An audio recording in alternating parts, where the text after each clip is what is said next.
Prezident Shavkat Mirziyoyev tashabbusi bilan Samarqand shahrida moturudiylik, bag'rikenglik, mo'tadillik va ma'rifat ta'limoti mavzuida xalqaro ilmiy-amaliy konferensiyasi tashkil etildi. Tadbirda 26 ta davlatdan yetuk mutafakkirlar, muftiylar va olimlar ishtirok etib, Imom Moturudiyning ilmiy merosi, moturudiylik ta'limotining bugungi kundagi dolzardligi yuzasidan fikr almashdi. Jarayonlar Ruxsora G'ofurova reportajida. Xalqaro konferensiya avvalida mamlakatimiz prezidentining tabrigi o'qib eshittirildi.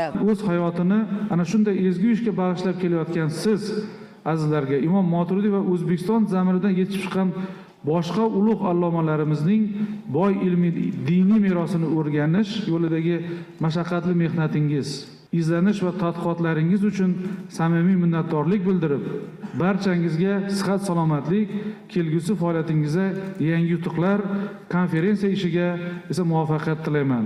Anjuman davomida ishtirokchilar buyuk bobomiz Imom Moturudiyning ilmiy merosi, moturudiylik ta'limotining mohiyati va shu kabi muhim masalalarni muhokama qildilar. Xalqaro konferensiyada Misrning vaqf ishlari bo'yicha vaziri Imom Buxoriy hamda Abu Mansur Moturudiyga islom olamining ikki quyoshi deya ta'rif berdi. Darhaqiqat bu ikki buyuk ajdodimiz islom ta'limotini to'g'ri talqin etishda o'zining ulkan hissasini qo'shgan. Anjumanda moturudiyshinosi olimlar buni yana bir bor e'tirof etishdi. Imom Moturidiy xalqaro ilmiy tadqiqot markazida Imom Moturidiy Tavilot al-Qur'on asarini o'zbekcha asaga to'liq nashr etilmoqda va hozir nashrlar jarayonida. Bu o'zbek tilida 17 tom bo'ladi. Undan tashqari Imom Moturidiyning kitob At-Tavhid asari o'zbek tiliga tarjima qilindi. Shuningdek, Imom Moturidiy olimlarining bir qator asarlari o'rganilmoqda, tadqiqotlar olib borilmoqda. Maturidiyya ta'limoti bu mo'tadillik va bag'rikenglik ta'limoti bo'lib, bu haqiqiy musaffo islomni ifoda etadi. Hozirgi global vaziyatda maturidiylik ta'limoti biz uchun nihoyatda muhimdir. Sababi axloqiy tanazzulga va turli xil yod g'oyalardan saqlanishimiz uchun katta ahamiyat kasb etadi. Bugungi kunda O'zbekiston mamlakati rahbariyat tomonidan uyushtirilgan bu anjuman jekeli O'zbekiston uchun emas, balkim O'rta Osiyo xalqi uchun, O'rta Osiyo musulmonlari uchun bu o'ta bir ma'noli bir konferensiya bo'lib жатқандықтан, bu konferensiyani uyushtiruvchilarına biz Qirg'iziston musulmonlar din boshqarmasining atынан tereң razıçılık bildiremiz.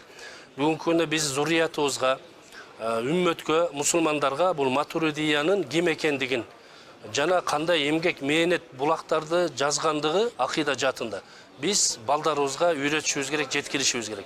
Imom Moturidiy tavalludining 1155 yilligi munosabati bilan joriy yilning mart oyida mamlakatimiz prezidentining qaroriga ko'ra qator vazifalar belgilangan. Qarorda Moturidiy ta'limotini butun dunyo olimlari o'rganishga qiziqish uyg'otadigan masalalar bor. Konferensiya Imom Moturidiy va uning izdoshlari ilmiy merosining islom ilmlari rivojidagi o'rni, moturidiylik ta'limotida umum insoniy qadriyatlar talqini, 21-asrda moturidiylik ta'limotining ahamiyati kabi 3 ta yo'nalishda bo'lib o'tdi. Anjuman ishtirokchilari Samarqand shahridagi diqqatga sazovor joylar, aynan Imom Moturidiy yodgorlik majmuasini ham ziyorat qildilar. Ruxsora G'ofurova, Davlat Karimov, Hudud informatsion dasturi uchun.